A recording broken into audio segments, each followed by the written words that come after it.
Hey, everybody. Welcome to another Clix podcast. I'm one of your hosts, Alex Musser. I said Alex Musser. Wow, I'm nervous. I'm so nervous. I'm with the world champ Wow. and the second place world champ. I'm a little nervous. I'm Alec Musser. I'm one of your hosts. And then also with me, as always, is Manny Man-Thing Ortega. Hello. And then with me also is the number one player from Laos that lives in the United States. He flew all the way to his computer to be on this podcast with us. That's right. Yo, that's right. Oh, I thought that was JM's intro. Yeah. No, what's up? And then also with us, a very special treat. We have the dynamic duo of 2025 Clix. We have John Michael DiGiulio. I think I said that right. You did. You nailed it. Woo. Okay. So is that French? What is that? It's Italian. Italian? Okay. Close enough. Yeah, Fragile. Some foreign stuff. Something with an accent. Something. I'm just never mind. And then with us also is the world champion Joseph Harris. Harrison. Oh my gosh, wow. dude. I am losing it today. Holy smokes. He spent all the time practicing JM's name. Julio. Oh my gosh. I'm cooked, guys. I'm really bad at I don't know why I'm on here. I mean, he did get his own name wrong. Yeah. I did. Wait, what? I got whose middle name wrong? Your own name. You got your own name. I got my own name wrong. I got John Michael's name right, and I just completely forgot the son in Harris. So whatever. Awesome.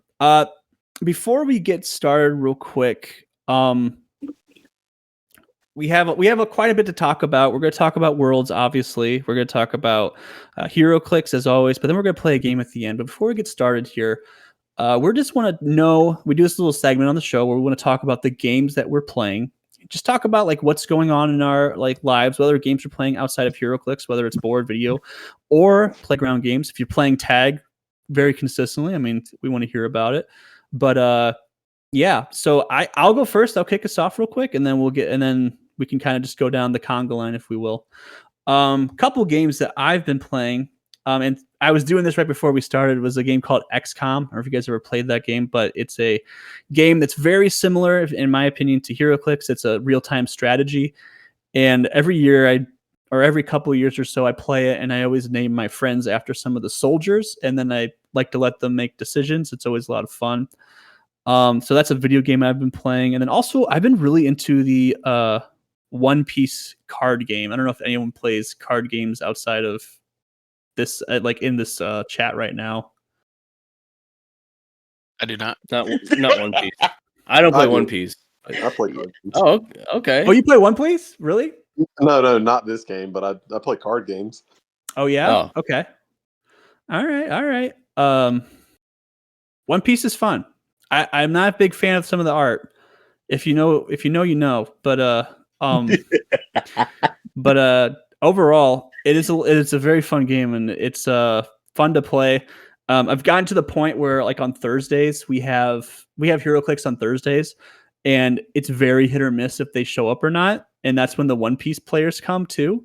So sometimes I'm like secretly just like, I kind of hope the HeroClix players don't show up because I have these One Piece decks I've been building as well. But it's all good. Anyways, all right. What are some games y'all have been playing? Let's hear them. Who are you starting with? So I'll go first. You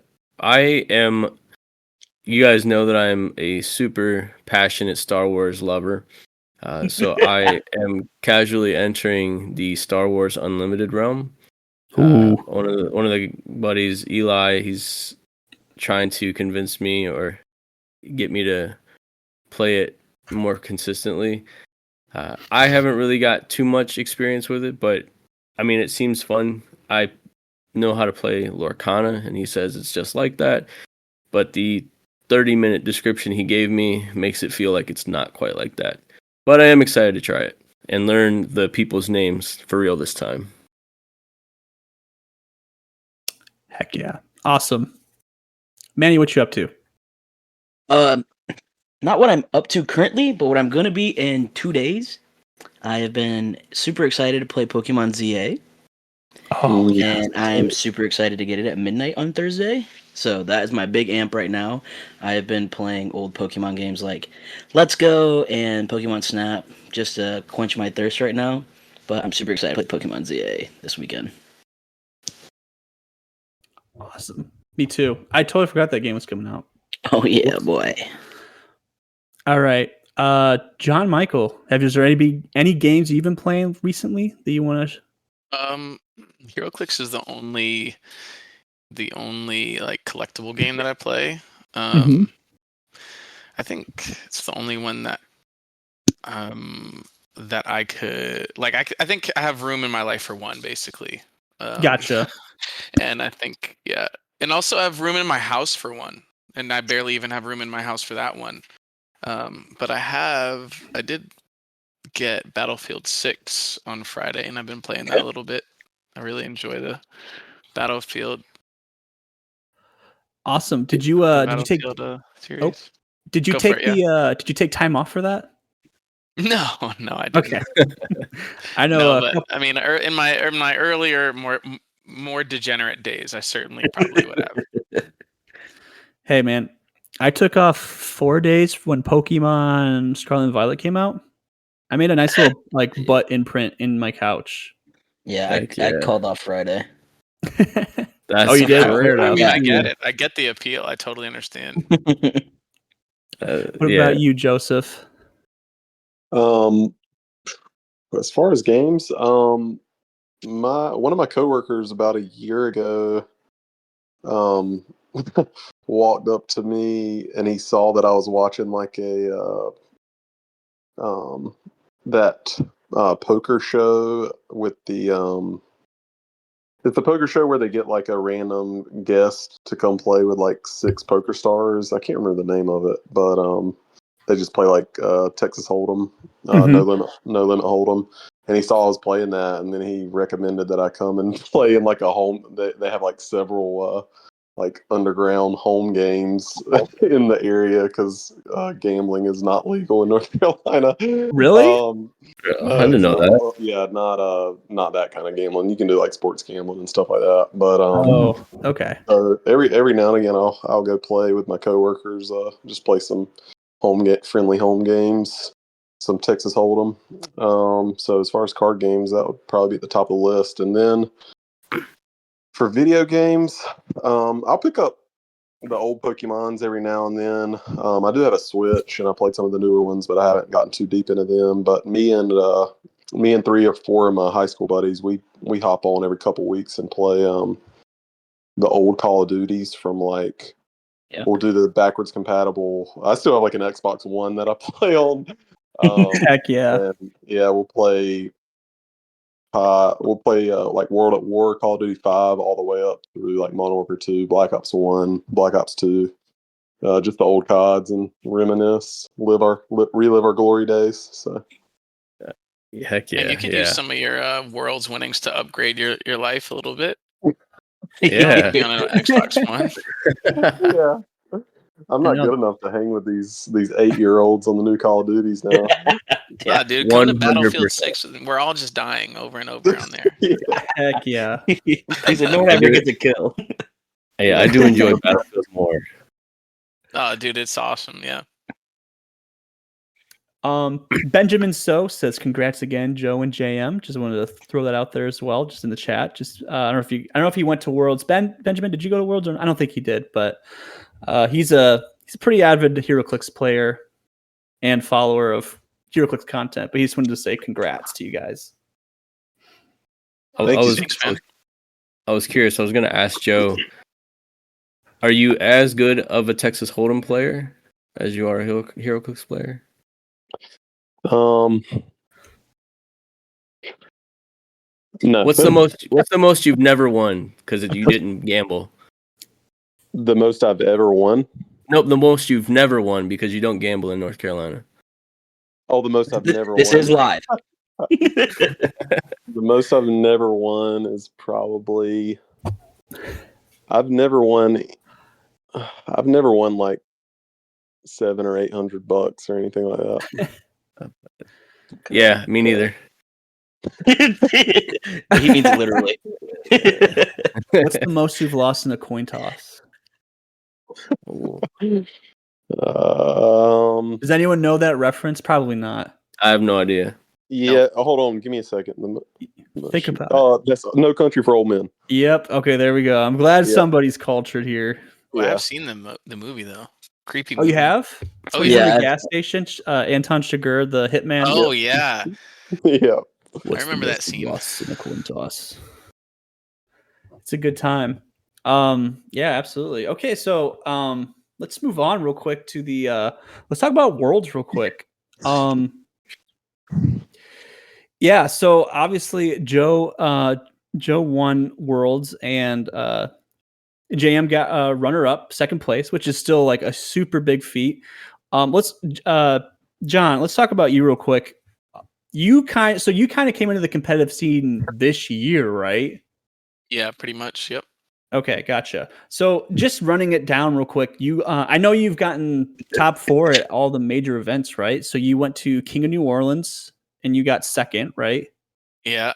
You're gonna see a trend here. CC, you went to CCO, correct? No, I did not. No, I went Okay. to I went to an IC regional, but I didn't make it to a CCO. Gotcha. Okay. The CCO. The CCO. I get it. It's a pretty big trek out there for at least for us Midwestern folks. Well, the 3 of us that are up here. I did have a buy though. I would have liked to go.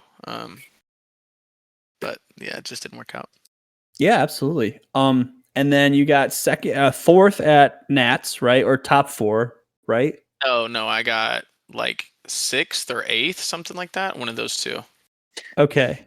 I'm trying to think. Yeah, because I was there. I remember you being at one of the top tables. I can't lost in remember. top 8 to That's what it was. Top tables. I like the sound of that. Top tables. Yeah. Yeah. If Jane was at top tables, that means I was too. So I like to hear that. That's great. Yeah. Keep saying that. And then you got second at Worlds. Am I missing any other major events, quote unquote? I mean, there's not. You got second at Rock Cup. Second at Rock Cup. That's what it was. That's right. And we won the national championship for teams Mhm. at Nats. There you go. Okay, gotcha. Yeah, I know that. So I follow those, but I mean, 300 Modern is really what I kind of follow more. But but those are still great achievements on their own. Yeah, that's awesome. So rookie year, I think that people. I mean, I saw on one of your cards, people were saying like rookie of the year. Do you? How do you like that? How do you like that? The ring of that? Yeah, I think I would have liked to win one of those instead, but I think, yeah, I'll take it. I mean, yeah, I did kind of pop up on the scene and did pretty well. I think Rock Cup is like the most surprising of them for me, at least. I had no expectations for that. Like I felt no one knew me for King of New Orleans, but I felt good about my team for King of New Orleans. Like I was like, I didn't know anybody else, but I was like, I think I could win. Yeah. But when I showed up to Rock Cup, I was like, man, I'm gonna be going home early. We all, at least for me personally, Gabriel, one of our friends, Gabriel, in our little group, was super high on Aquanix when he came out, and then it kind of fizzled out, and then you got second with Aquanix. Yeah. And he was like, I told you guys, he's so good. He's really good. And he's really good. He is really good. Isn't that right, Manny? Yeah. Yep. He's great. He's even better with Canon Event. Yeah, he is. Awesome. And then, so through Hero Clix, you and Joe met, right? Yeah. We met at Rock Cup briefly, and then Kenny Minks recruited me to the team that they were forming, and then we were the only people from our team that were at Nats, so I just stayed with Joe and practiced with him. Yeah, I begged him to come. Nice. And you begged him to come to, Nats? I sweetened the pot. I sweeten the pot. Yeah, yeah. Why Yeah, would you yeah. do that? You had a little needed- room set up. It was easy. Yeah, I Was needed it like someone a else. promposal? Yeah. I was like, Yeah. dude, I got a good deal with my Hilton Honors, man. It's really cheap. Don't even worry about the price. Please give me some company. Heck yeah. That's awesome. And then yeah, so you're in New Orleans. You're based out of New Orleans. So do you have that crowd is kind of like, was it Scott Crampton? Is that really it? I don't know who else is in the New Orleans area. It's Scott Crampton, John Murillo, Fred Florick, and then it was for a while we had this father and son duo of Charles and Connor Vernado, but Connor's since gone to college, and now I'm trying to convince him to actually be part of Wes Summers' group, which I don't think he takes much convincing. He wants to, but it's just not working out. Yeah, our play group has kind of dissipated a little bit in the last few months. But yeah, I feel that. Also, by the way, Wes Summer says, "Yo, what up, guys?" So just shout What's out up, Wes? my man. McConnell Lamar says, "Congrats to Joe and JM. What do you all look for when recruiting to the Syndicate?" This is how the questions are going to be. They might just be kind of random. So if you guys want to jump in with that, go ahead. You want to go first, JM? No, you go first. And I'll just piggyback off of you. I think we look for similar things, though. Dang it! I was gonna do the same thing. I think we definitely when me and Kenny and Nick formed the syndicate at Rock Cup after we had a really good showing in the team's Highlander modern event there.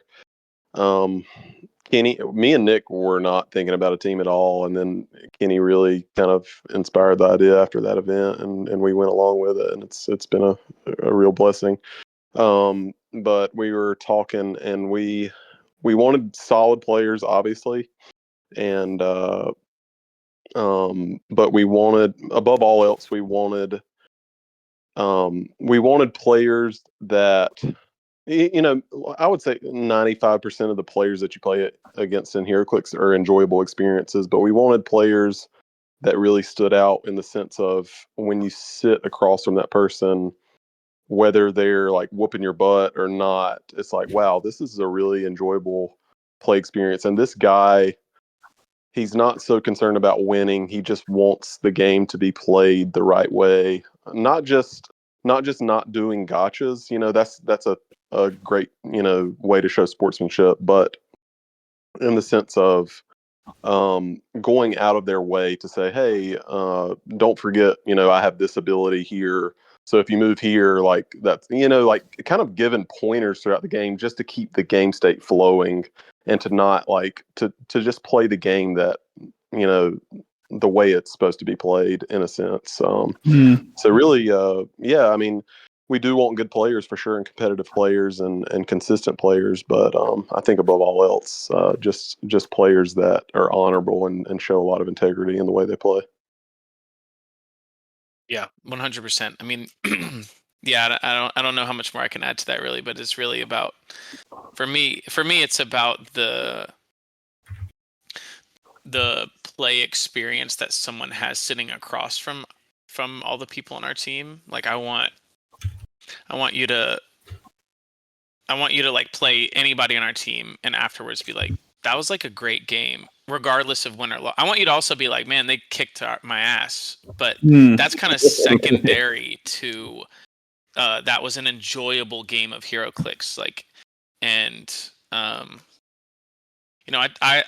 this guy's not on our team, but I like a really memorable moment for me at Rock Cup was playing against Isaac.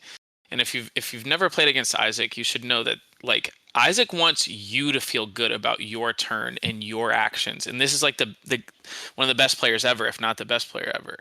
And it left such an impression on me playing against Isaac that he's like, yeah, you can, like, you didn't roll dice yet, or like you just take it back, like feel good. And he's like, but like if you have shape change, he'll like declare an attack and be like, you need to roll shape change, he's not. And so like that to me is exemplary of like what I want. I want somebody who's who's like Joe said, trying to play the game the right way. I also think it speaks to like a level of like that in and of itself speaks to a level of competitiveness. At least this is how I think of it, and like why I play that way. Like I want to beat someone when they're playing their best and they're on top of their game. I don't want to beat someone because they made a critical error. Mhm. Yeah. And I don't think I'm going to get better as a player, like game to game, if I'm relying on other people to make errors. 100%. Yeah. And I'm like, I think personally, some people are really competitive. I'm really competitive too, but I'm more competitive with myself than I am with my opponent. Like I am the result of the game isn't the part that like bothers me. Or the dice or anything. It's whether or not I played well or I made mistakes or didn't make mistakes. So and that way like I'm competing with myself to just be better than I was last game and to play this game the best I possibly can. And win or lose, like I'll feel good as long as I did that. And I want someone else to feel like they gave it like they had their best shot at me. And I think yeah, I want everyone that we recruit to not to have that perspective, but to like want to want to win the right way. And to want to play the game the right way, and winning will come as a result of that. Or maybe it doesn't, but either way, like you play with integrity and you like have a good spirit about it. Yeah, I agree. I mean, I think that makes the Hero Clix game like way more fun in my opinion. Yeah, 100%. I think and I'll tell you real quick that Nats was my first. Well, Columbus Icy was my first like. Okay, I'm playing in a room full of people that are pretty good at the game, and there's some big names and whatnot. And I only knew of names. I didn't know what their faces looked like. And Nats was the first one where it was like, okay, we're here now. And I don't think I had a single game where I wasn't helping someone play their team better, or they weren't helping me play my team better. That's one of the things that I think the HeroClix community is really good about, is, or at least in my very small sample size, is that a lot of people were trying to help kind of make sure that, hey, don't forget you have this, you didn't roll willpower. Not necessarily saying like, oh, you're not going to play your team for you, but they want to make sure you're at least aware of the things that you could have done, or maybe it's a conversation after the game. It's saying like, hey, don't forget you have this ability, you can do these things. It was a really good experience. So I definitely can understand and agree that what you guys are talking about, that integrity, that's a really, really nice aspect of the game that I think a lot of players, at least that I've encountered, were really good about. Yeah, dude, and I relish those after the game conversations, win or lose. Like almost, yeah. I mean, like literally every single game that I play afterwards, I'm like, even if I won, I'm like, what do you think that this was the right play? Like, do you think that this was? And like I would say 95% of the time or higher, someone wants to engage in that conversation, regardless of the win or the loss. But I love those. I love having those after the game, like little 3-minute huddles on the game itself. Well, I will tell you that I had the chance to play you in the Team Sealed event, and we had more than 3 minutes to talk. And we don't have to talk about who won or anything. It's not, because that's not the important part. Yeah, that's irrelevant. As we just discussed. No, it was very refreshing. It was very good. I had gotten a lot of good pointers from you. It was one of my favorite games that I had the opportunity to play. I would say it was probably my second favorite game. That whole weekend. It was a good time, and much to what you're preaching now was a lot of the game that we had where, and maybe it was a little bit easier because I was getting whooped on a little bit and so you could always be like, hey, why don't you do this? This is probably a little bit. You could do this instead. I was fighting for my life with that team, but it was a good time, and obviously we had a really good conversation afterwards. And that's one of those.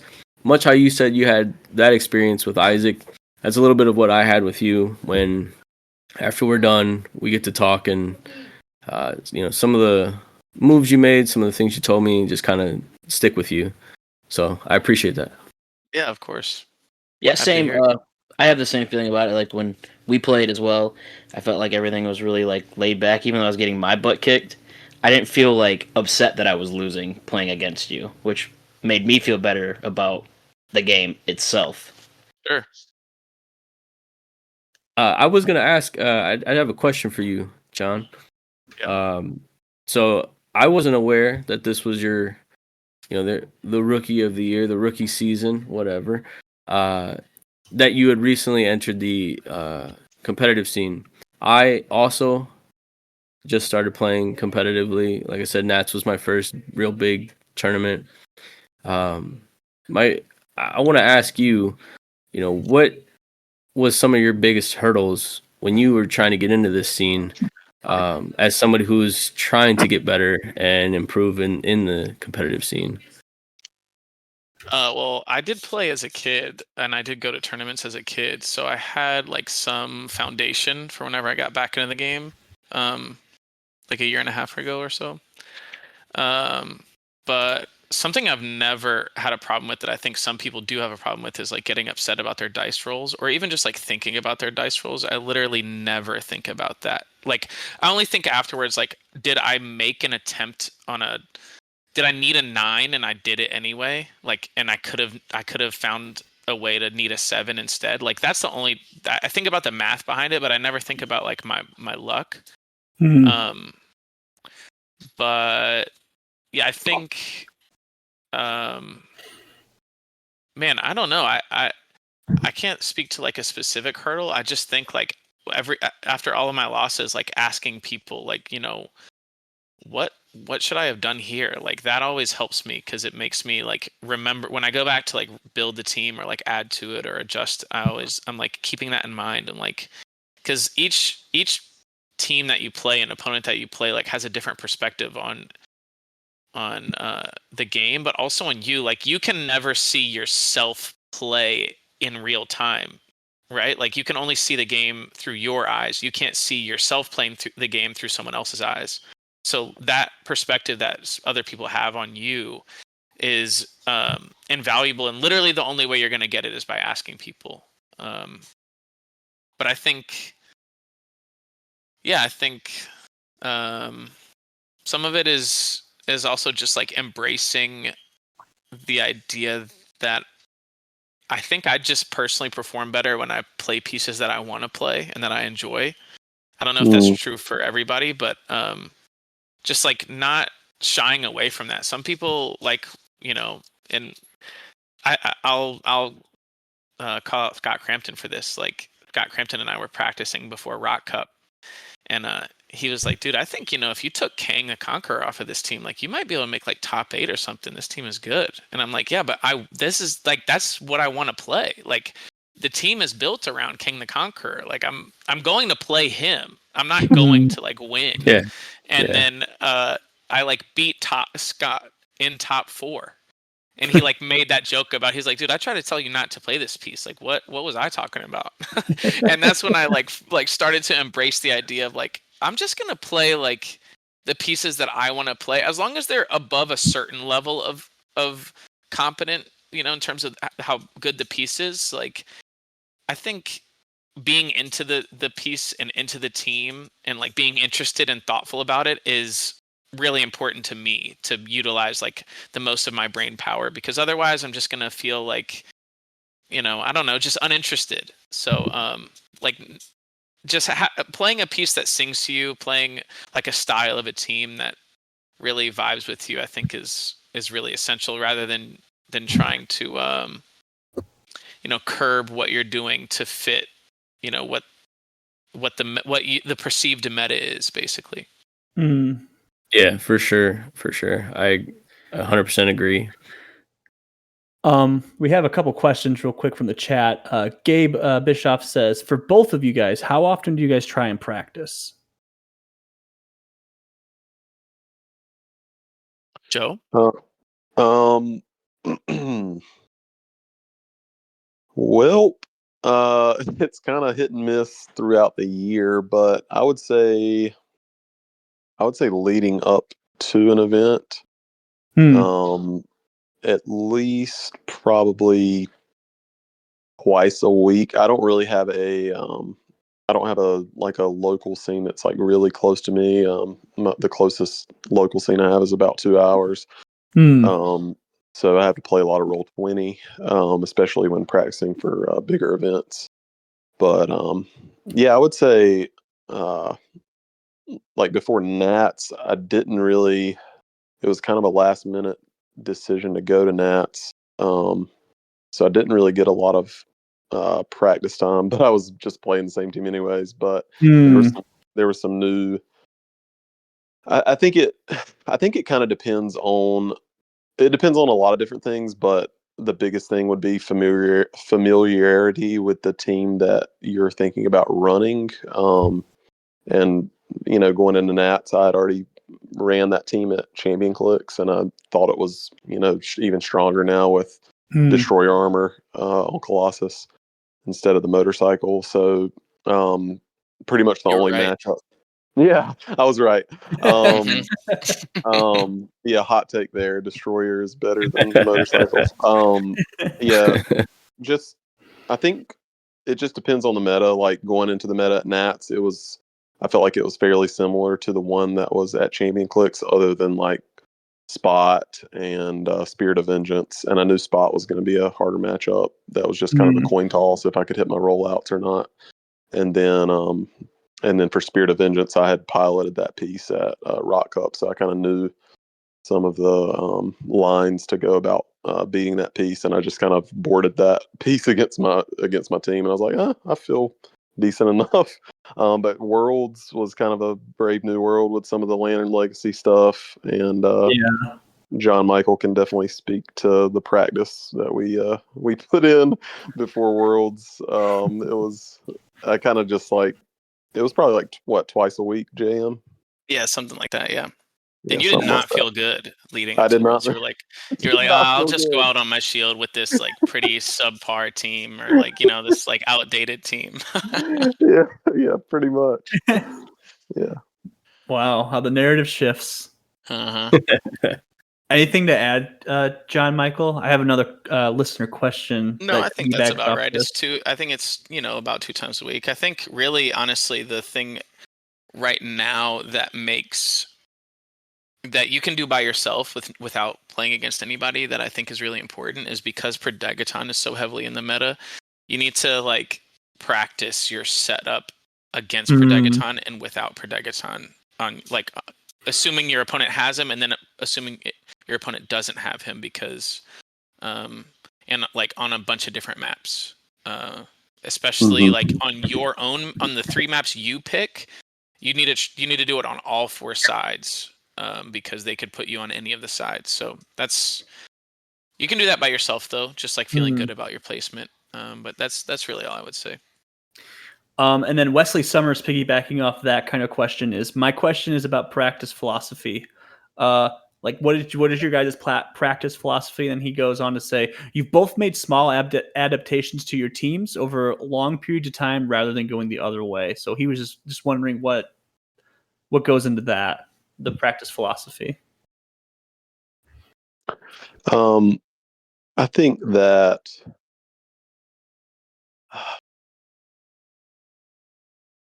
for practice philosophy, I think it kind of piggybacks off my last answer that I gave. It depends on kind of how familiar you are with your team.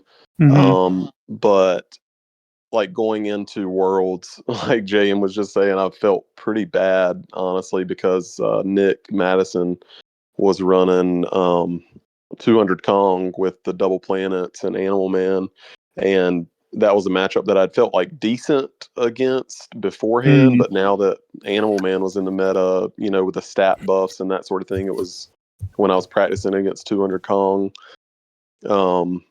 with my like the older version of my team, I just got kind of thrashed, and then I, just started making minor, just like the first game after, like, we practiced one game and he just completely destroyed me, and I might have hit a couple attacks, but I just could never break through a stop click or the imperviouses he would hit. He would hit some of his impervs and stuff like that. And after that game, it was like it clearly it clearly hit me. I was like, man, I don't think I'm going to be able to run this team at Worlds unless I have Mind Gem on the sideline to get rid of the reducers or like whatever power that I need to get rid of off of Kong for an entire turn, or just like positioning and that sort of thing. I can't really speak to it too much with my own team because I made like very minor changes to it. John Michael can speak to it more because he did make some pretty substantial changes to his team. Well, I mean, I made some changes. I feel like when Godkiller Sword came out, I was like, oh my god, like I absolutely just have to equip that to Zala. So good for free for 0 points. Like that was just like a no-brainer. But people don't believe me, but I really was not going to run past at all. Like leading up to Worlds, I had a Dr. Doom team that I really liked. That was kind of like a variation of the team I played for Rock Modern Highlander.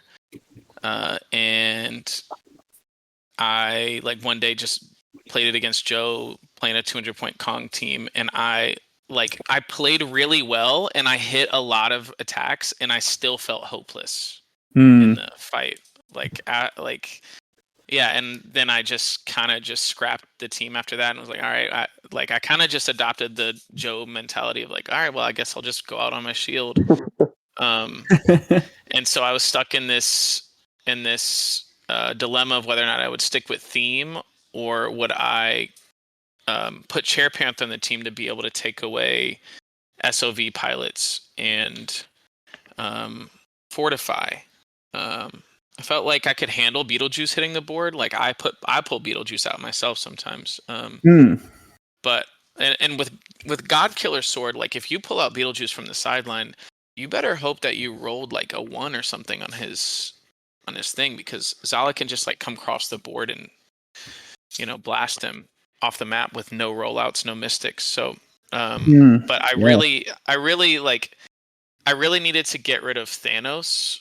I felt like from from Spirit of Vengeance, and I felt like I need to get rid of Beholder. Like my team has enough offensive firepower to be able to kill Spirit of Vengeance in one turn, like pretty easily, but not if he can just stop the turn. So that was a big part of it, and I had a version of it that had Vigilante on the team with trick arrows. And everyone I talked to, especially on my team, was like, dude, you gotta play Harley with trick arrows. Like, it's just too strong. And people are just so unaccustomed to it. And I kept being like, yeah, I know. But I couldn't find a way to have Chair Panther on the team and Harley with trick arrows. So ultimately, like literally the night before at like midnight, I was like, what about Daredevil? And then like they were like, yeah. And then someone suggested, I think it was Joe, was like, what about Daredevil with Bloodstone? And I was like, I like that.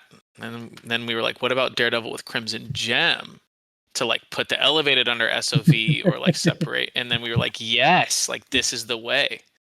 Heck yeah. So literally like, yeah, the midnight before Modern is kind of when I settled on Daredevil with Crimson Gem as the path clear. Because one thing I didn't like about my team before was that I could get locked out against a heavily barriered up team.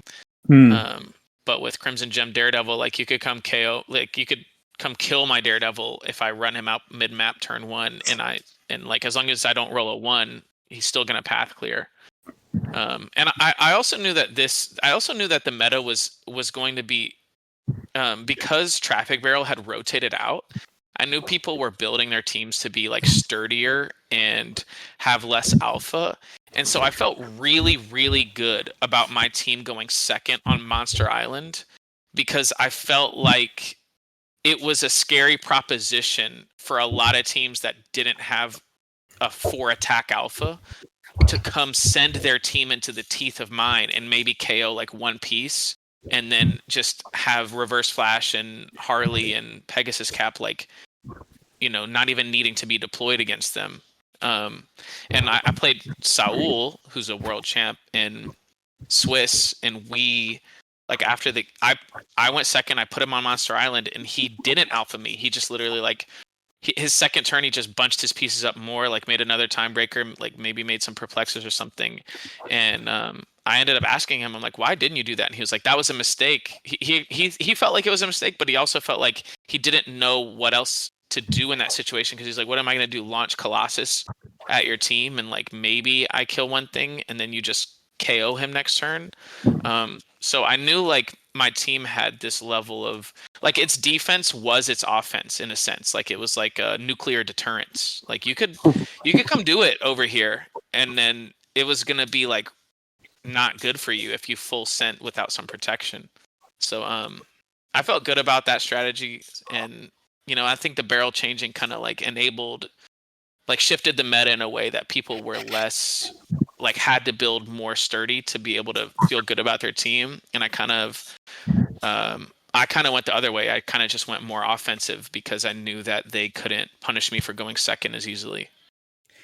Yeah, the traffic barrel kind of, I feel like that was, man, I was both really high that it was leaving, but also like really bummed it was leaving. Same. Personally, it was like a mixed feelings because I feel like it was a very necessary evil for some team. yeah, dude. I've told that to Joe a bunch. We both kind of think a similar thing, honestly. Yeah, I think one more thing to add with the with like philosophy when you're team building and test playing is, and this is what I really enjoyed having a team for, like going to an event with a team for the first time was, even if we didn't get to practice against all of the top meta teams that we thought were going to be at the event, we kind of, the weeks leading up to Worlds, we kind of put together like a ringer of, hey, this is these are the top 4 to 5 teams that we're going to see. 200 Point Kong, Colossus Ghost Rider, Colossus SOV, or some SOV variant, and then 2 other honorable mention teams of Collector or something like that, and Past or something like that. Yeah, Collector, and just even most of what I was concerned with was Kong, so that's like 90% of what I practiced against. But if you like, for instance, JM was just talking about his Doom team that he was thinking about running, and I just ran the 200 Point Kong against his Doom team just to make sure he was comfortable in that matchup. Yeah, because that was the matchup I felt worse about. Right, and even if you don't face all those teams in practice, just seeing those teams and saying, okay, this is, if I do go up against this team, there's usually, if you know your team well and know the other pieces on those meta teams, you're like, okay, I'm going to be in real trouble if I don't have, Elevated, or if I don't have Mind Gem, or if I don't have, Crimson Gem for Path Clear on my team. I need this thing in that matchup for sure. So yeah. Yeah, that makes a lot of sense. I'm glad you guys have a pretty nice little practice group, I'm assuming, with Syndicate. It's you, Nicholas, Matson, Kenny, and then who else? Is that it? It's me, Nick Madison, Kenny Minks, JM, Dylan Cassabaum, Jacob Bishop, who's also a North Carolina player, and then we have the Prignanos and Steve Bambera. Oh wow! So they're all the Syndicate, or are they just in your play group rotation? No, they're all the Syndicate. They're all Syndicate. Yep. Wow. Okay. So you guys are like kind of like spreading. Are those some new recruits after Worlds? Nope. No. Yeah. Oh, okay. We had all them post nats. Gotcha. Okay. Yep. And to just brag on them a little bit, every single elimination from our team in Top Cut was to another member of our team. Yeah. Oh, I mean, that's cool. I mean, I'm glad it goes out that way, but also it's like, you fly all that way to face your own player. Like, I mean, I guess it No, depends how you really I can think it's handle pretty. it. I think it's pretty sweet, honestly. I mean, it just like it. You know, it was hard to leave that day feeling like we weren't the best team. Yeah. Oh, yeah, If our 100%. only losses were to us, you know. Yeah, well, the ballers weren't there. At Yeah, Worlds, yeah. the Ballers were not at Worlds. There you Yeah, go. nor I don't. I mean, Although I did lose to both people from Syndicate, so all the Prignanos I've played. 2 Prignanos, and I played 2 Prignanos at CCO, beat them, and I beat Kenny Mix at Nats in 2024. So I feel pretty good about that matchup. Yeah. we played them. He wasn't They were on they were the at team. the, man. He was on the team. Oh, okay. He's leveled up. He's Yeah. leveled up since then. I love Kenny. He's a good dude. I like talking So, to him. real quick, I'm gonna add something as well. Obviously, I haven't had the success that JM and Joe have had, but I am slowly learning for myself in terms of when you talk about practice philosophy that it's when you're practicing your team, whether it's in person or Roll20 or wherever. More importantly than winning, is did you put your people in the right position to do the things that you need them to do, right? Oftentimes you get hung up on, well, I didn't win, or whatever, and that's something that I'm still trying to learn myself. But you will lose games. It happens. Your roles might be off. But when you're practicing, as long as you're giving yourself the best opportunity against whatever your opponent is doing, you're positioning appropriately, you're remembering your powers, things like that, and you still take the L. I mean, you did what you could do, and that you should be proud of that. It's not. Don't, when it comes to practicing, don't like, oh, well, my team, it stinks, it lost. It might have lost because maybe you didn't put people in the right places, or so try to learn from those things. I know our play group is really good about it, and honestly, those guys are the ones that are teaching me about putting your people in. Why don't you go here instead versus go there, and think about this, and outdoor versus indoor, right? Those are when you're practicing, I think that's really what it comes down to, especially because you're trying to get good with your team. A friend of ours, Emilio, tells me whenever your opponent makes any move, right, whenever they do any of their actions, every single time you ask yourself, what does that change for me? How do I address that? Do I need to address that? Every single time there's something that changes in the game state. So, I mean, those are things that as a new person, I'm still trying to learn and get familiar with. And if there's other new people that are still trying to get familiar with too, don't beat yourself up if you're losing. Just make sure you put yourself in the position to be as successful as you can be. 100%. I mean, to like put that more concisely, your practice analysis should be process based and not results based. Mm-hmm. You should be, I mean, you said it well. And you should be looking for, I think, we probably all know this. We probably all been playing long enough to know this part of the, practice philosophy and that sort of thing. But like when you're practicing a team and building a team, even if you have like an optimal strategy in mind, never go into a practice game and look for that line of attack or look for that strategy to optimally play out. Like you want to tell your opponent or your practice partner, hey, this is a bad position that I'm worried about, and I want you to put me in this position in this game. So I know, you want to ask yourself, what does my team do when the crap hits the fan, essentially, not what happens when everything goes right. Yeah. Makes a lot of sense. Yeah, those are great. Those are great practicing tips. Hopefully those who are listening right now, you can start implementing some of those in your guys' practice if you guys want to get good at, well, really any kind of HeroClix or games in general, but the practice philosophy here is really awesome. So a couple more questions from the viewers real quick. Number one, Alonzo says, sending good vibes from California. And then Benjamin and Alonso kind of asked the same question, but what's y'all's favorite main force piece going into next season? You guys have a front runner right now? You don't have to go super into detail about it, but if you guys have something that you're like looking at, is there anything, including the X-Men 97? I know stuff's kind of coming out, trickling in here and there, but Joe? Oh, you just want me to go first every time, Jacob? You're the champ, man. this will be for You're the champ. Champ You're goes number first. Come on. Yeah. People are here to hear you. Yeah. Um, I'm just I second. First in my heart. um, I think that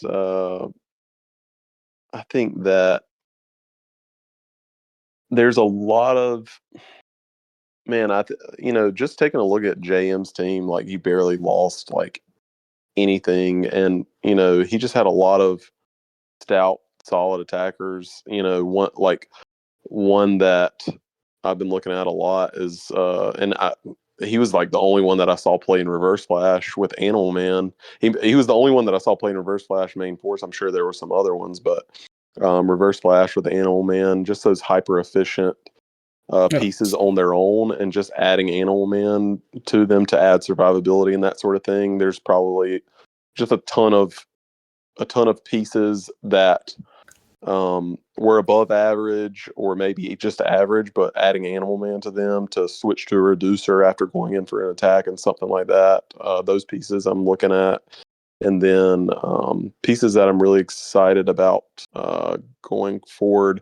I think Lobo Prime is a very interesting one. It's a very fun one to team build with. And then I would say a couple from the X-Men 97 that are really piquing my interest would be I really like a lot of the chases, honestly. I like Jubilee a lot, bringing back the old school pulse wave, single target pulse wave. I like they finally made a good cable.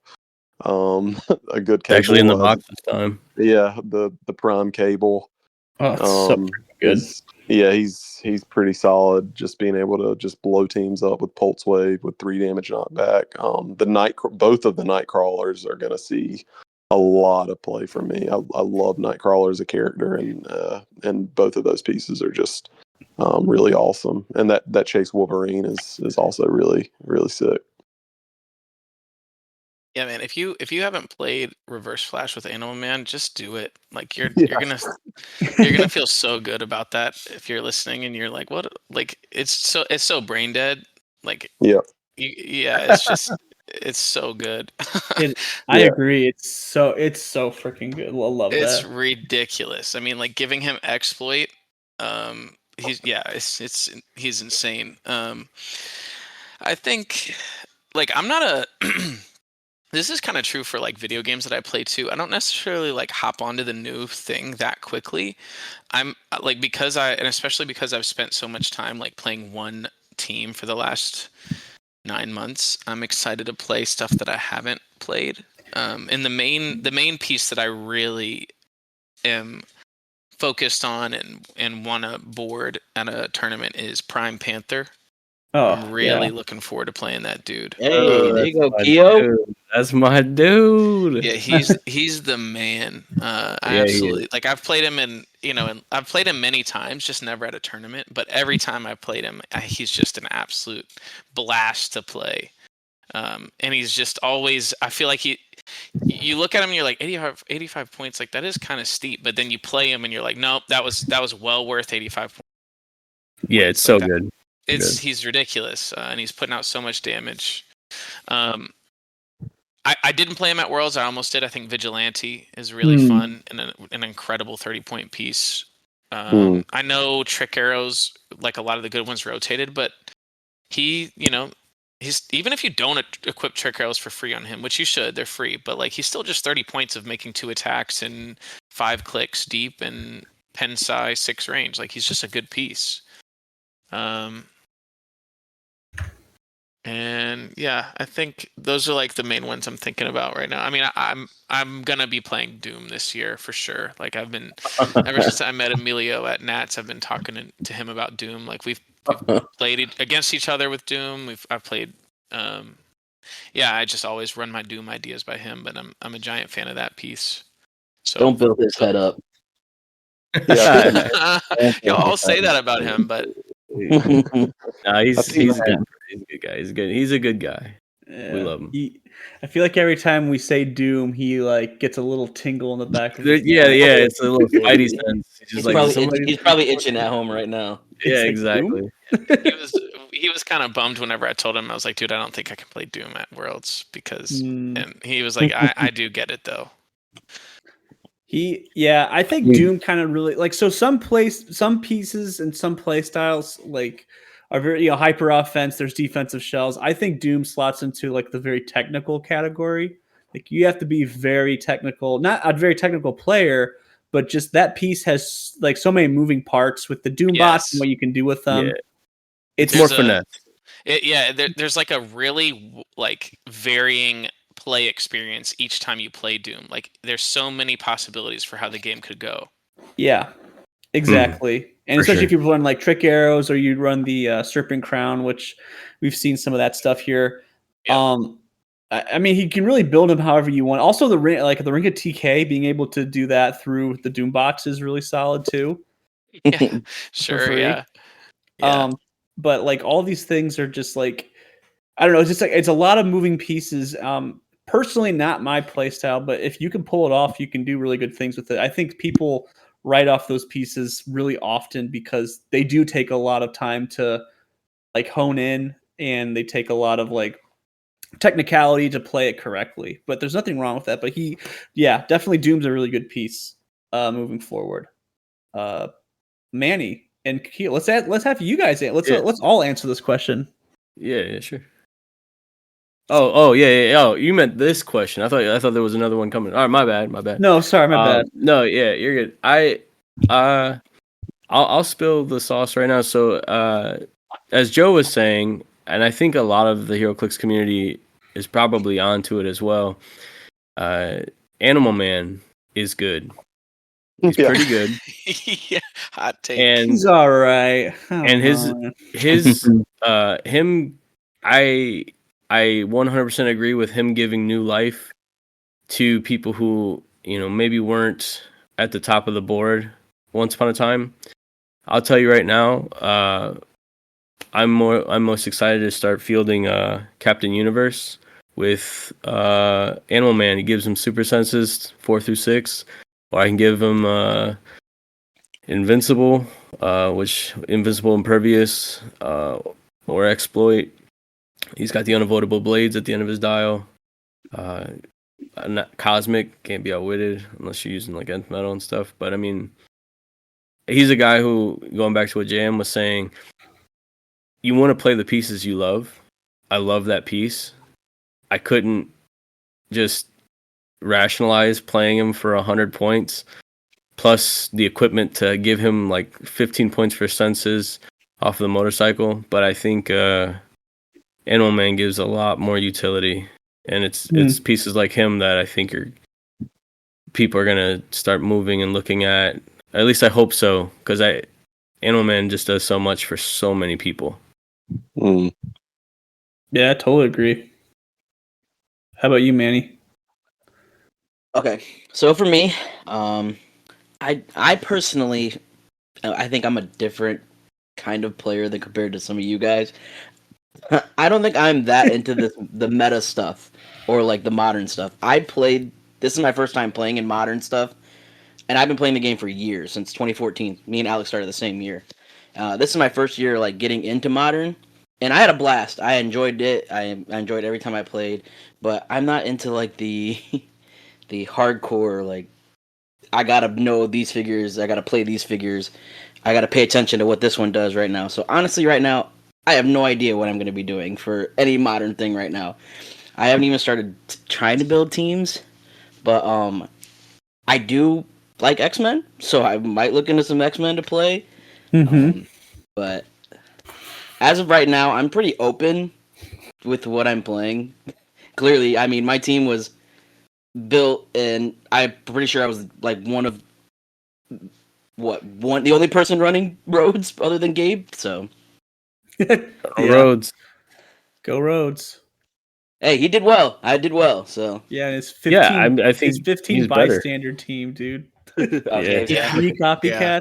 Oh my gosh, it's wild. Yeah, copycat. If you don't have that, go get that. It's pretty Oh, good. yeah. But to fully answer, I wouldn't mind trying to build around Cable. I think that looks like a good piece, Cable Prime. I would love to try to incorporate a Gambit into Modern.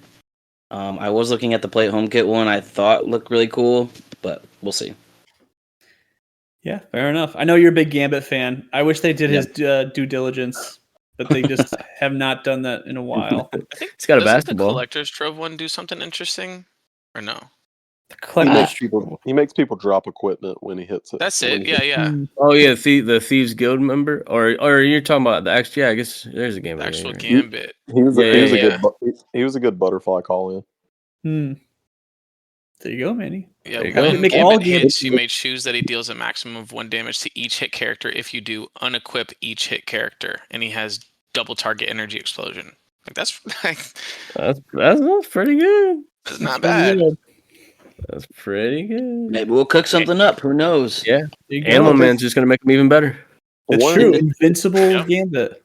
One interesting one that I got the chance to practice with earlier actually was this Mr. Sinister chase. That's a really interesting piece that I'm more high on now after having played him. Like I played against a team.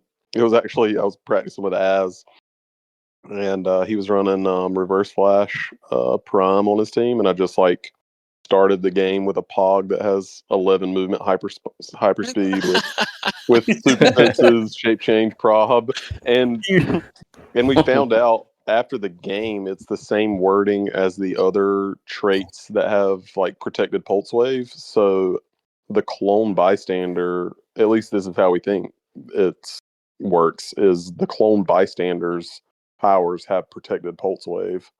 Wow. So that's pretty dope. Oh, that is sneaky. Yeah, he looks really good. I think he looks solid. Oh yeah, I think he'll give problems to the big beefy teams like Ultra Chase Collector and stuff because you have your one of your own similarly. I know Yeah. Joe played in Silver at Worlds, but the Heralds of Galactus Iconics Oh yeah. are pretty good if you're looking for something to build around, and that Silver Surfer's pretty mean. Dismantles tent pole pretty quickly. Yes, he does. Very, very I think quickly. Parax is one to look at as well. They're all really interesting, but I think those are my two favorite from that. I think it was Skywalker was one that I was looking at. Airwalker, yeah. Airwalker, Luke yeah. Skywalker? They're all Luke solid, Rare? honestly. Yeah, the amount of people that I played against in Silver that were I would go up against like a 300 point Apocalypse or like a Spirit of Vengeance, and I'd be like, okay, I'm gonna outwit your stop clicks, your this, your that, and they were like, whoa, how are you outwitting my stop clicks? And I was like, Surfer can just outwit whatever he wants. Yeah, whatever he wants. And then you can follow up outwit with multiple outwits on it. It's pretty sick. Yeah, I played it at my locals. I forgot what we were doing, but I didn't really feel like building a team, so I just put all the Heralds of Galactus and Galactus on the team, and I think something else too. Sick. And it was it was a good way of testing out what they all do, and just I was like, oh, okay, this is actually like really fun. The Silver Surfer, really impressed me specifically. Yeah, he's the best of them, I think. I agree. The Teriax one, I remember the dude with the big axe. Is that the guy? Teriax? I don't know. There's Terax, and then there's Morg. Morg has like the really sweet sculpt where he's swinging it. Oh, that's right. Okay, maybe it was him then. I thought he was pretty solid too, but I could be wrong. Yeah, he is. No, he is. He's really good. Yeah, he gets through the stop clicks if they're within 6 squares. If they hit a stop click or stop their dial because of stop click, after resolutions you deal them one unavoidable. So just kind of That's right. And he can do like a pulse wave as free from the. He can like hit somebody and then pulse wave from free from their square if he hits them. Wow. Yep. Yeah. Oh, he's that good. is right. That's what he does too. That's I Yeah. forgot about that. Oh yeah, that's awesome. Whole Yeah, box is good. Whole box is good. the whole box is good. Shameless plug, $50 somewhere. To Keo. Shameless plug. I guess for me, I've been digging Infinite. I've been having a ton of fun with him. Okay. He's fun to like. That's what I've gotten into. So I think if I were to like show up to a tournament tomorrow, actually barring the next one that I'm going to, because I'm letting a buddy borrow my Super Sword team because he was out of the game for a while and he came back in. I sent him this team and I was like, I think you'd really enjoy it. He's like, you're right, I would. He's been practicing with it, but that would be like my like number one team, like the past Avengers. But I've been playing a lot with Infinite and like I think I've been trying to do a couple things, but him with Mogo is really, really fun. And having the black symbiote jump on Infinite as well to give him shape change, steel energy, and super strength, really solid too. And then yeah, so I've been playing a lot with Infinite. He's been a lot of fun, and dealing that damage is brutal. And he's just a big beefy boy swinging with the giant reach 6 quake. It's kind of nutty, but it's a lot of fun. He could get Animal Man. He does, yeah. He has Animal Man. Yep, 100%. So he's always swinging with. I always have him on exploit for the most part, or blades if I want to Ares bomb people because his damage is 5, so minimum min 4 for blades. It's really, really, really hard to say no on. I mean, if I really want to, I could do the red symbiote as well. I'd put him on it, but either way, it's a ton of fun, and that's what I'm looking for right now. I just want to have fun, and Infinite scratching that fun. Is it going to actually do anything? I don't know, but it's a ton of fun. Sure. So, couple more questions, and then we'll get into our game, and then we will call it a night because I don't want this stream to be like super, super long. But a couple more questions, real quick. John Michael, what character would you have designed if you would have won? This is Clix Fix asking.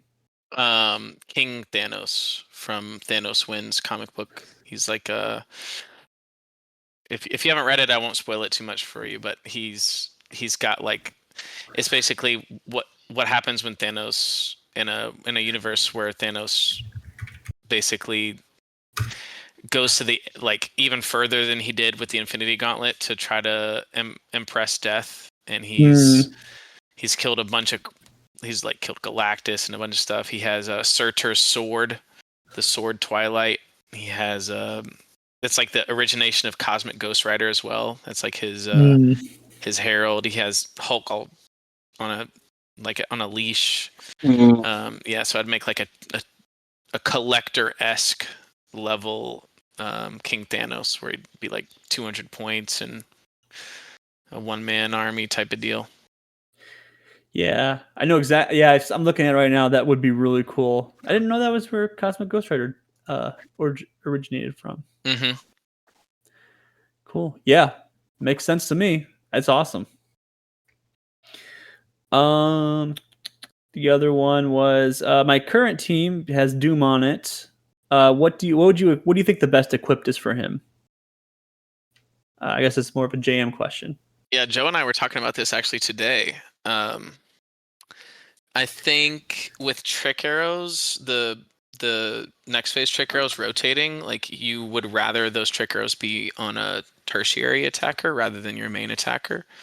So I think the two main ones that you should consider are Universal Weapon and Serpent Crown, probably.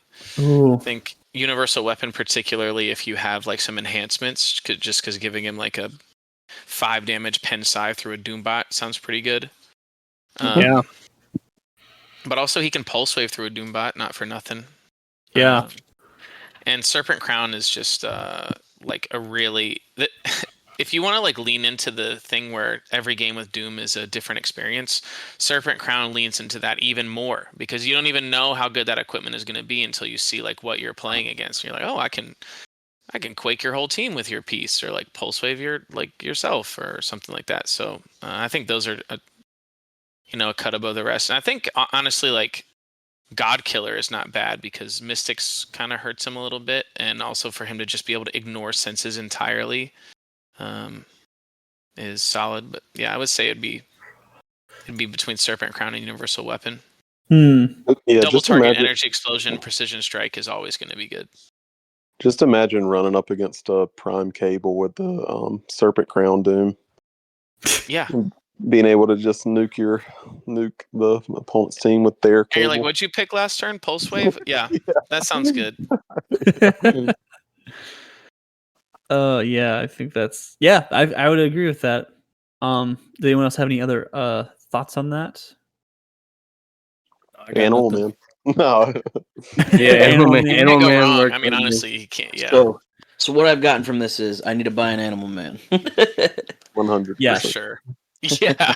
Oh yeah, I guess listeners and you guys, just so you guys know, Manny is a grade A DC hater, so he does not buy DC figures if he does not have to.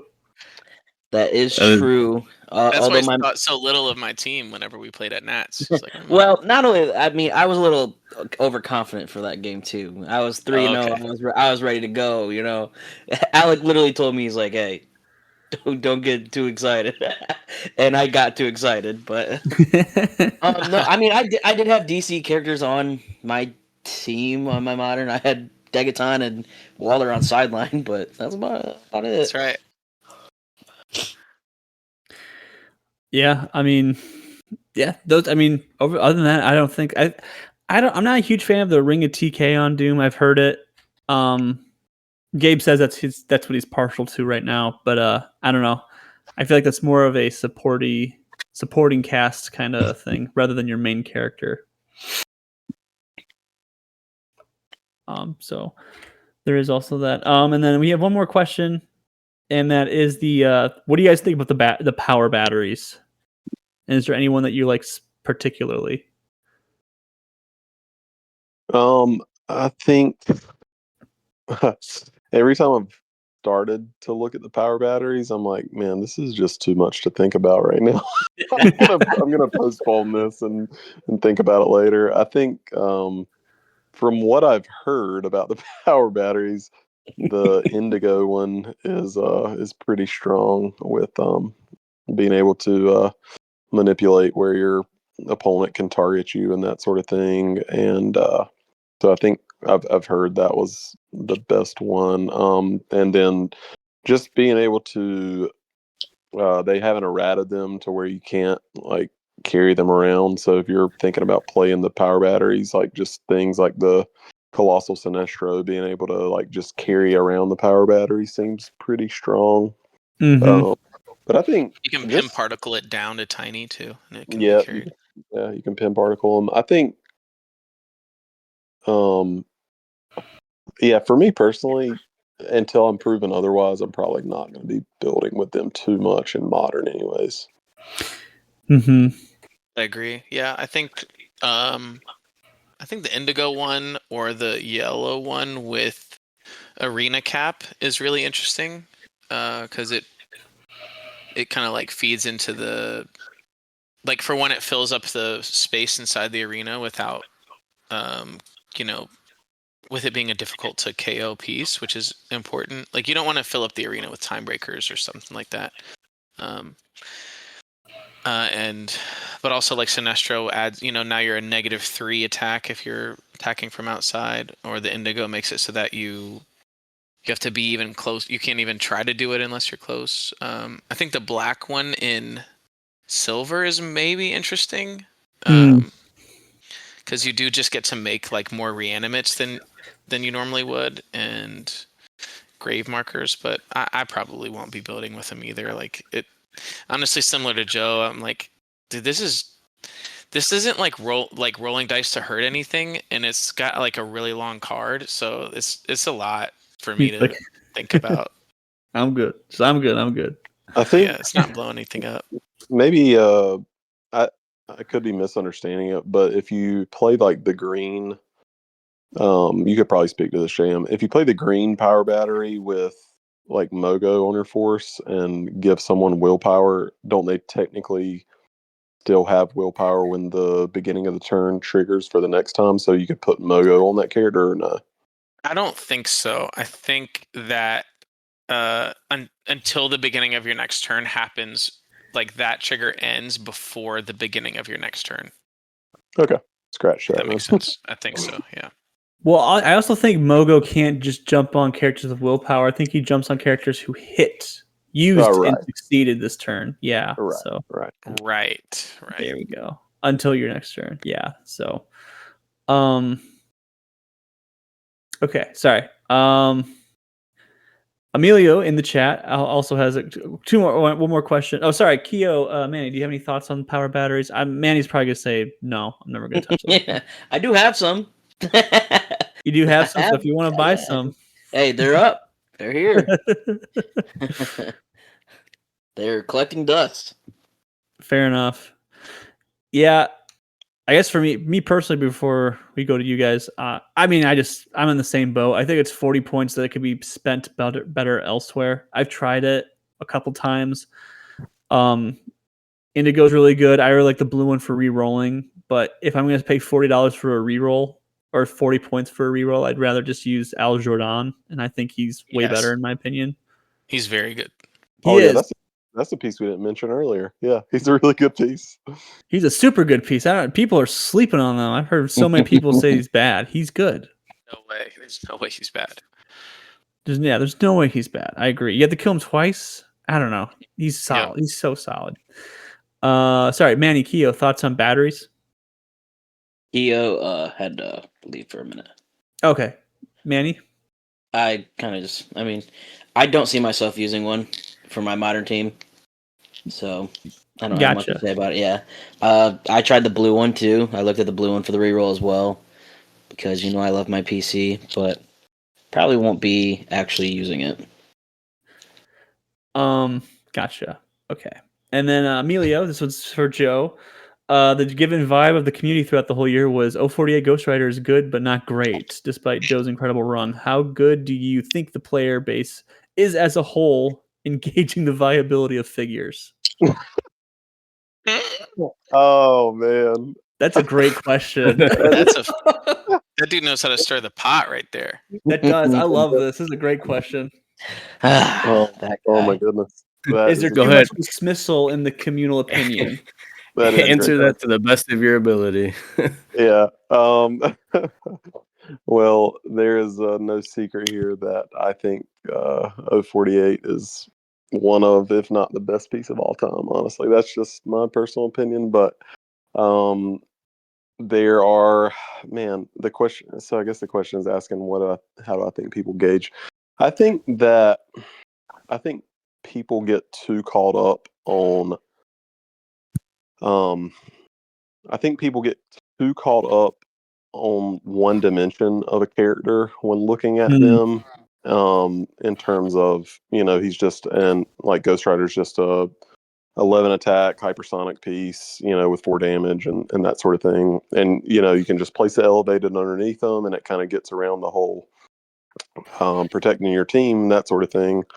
But honestly, like the way that I played my team, and I think the way that good like modern age builds with Ghost Rider, like Emilio's Doom build with Ghost Rider, like it didn't really matter. Like you didn't kind of just like throw your hands up and say, "Oh no, they placed the elevated underneath Ghost Rider." When they did that, you kind of knew that was going to happen. And the thing with Ghost Rider is, JM worded it really good in one of the podcasts. I heard him talk about Ghost Rider as a piece, and like you can't look at one dimension. You look at the way that the piece affects the board as a whole, and Ghost Rider in a unique way that no piece ever has before affects the board in a way that says, "Hey, I'm not going to be able to effectively play my team unless I deal with Ghost Rider in either taking him off the board or answering him in some, way like elevated or time breakers or something like that. If you just like look at the game that me and John Michael played, and he talked about this on Critical Clix, like if you take any other piece and put in the place of Ghost Rider in that match, it's a lot easier for him to just go up there with Pegasus Cap and Harley and multiple attackers on that first turn. But he had to go up there and place the elevated and that sort of thing. So I think when you're looking at a piece and gauging its effectiveness, you can't just look at one dimension. On top of the stats and everything else, we had Cathan. You have the pilot that he gets, multiple powers from that he can always use. I just think, I think, I think the community. There was a lot of people that did recognize Ghost Rider as one of the best pieces in the game, but then you have, like amazing players like Lucas and Az and the JSA podcast. And just if you want my honest opinion, they were horrid takes from amazing players. Absolutely. Yeah. Let it rip. Absolutely trash takes from amazing players. It's what though, that's very it's very common. There's a lot of that happens a lot. Like it's not a uncommon thing. I just think people are too afraid to like say that. And also I think some people get hurt when not hurt, but I think some people say a figure's good and then they're not, or a figure's bad, and then aren't willing to go back on their word and say like, oh, you know what, I was wrong. Yes. They'd rather continue to be wrong than admit that they were once wrong, which is crazy. Yeah, I think Emilio had that, right? When he did well with the Doom team, like before anybody was on the Doom stuff.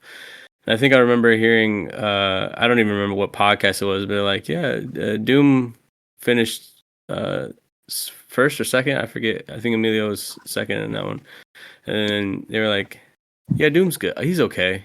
And they're like, oh no, he's a lot better than okay.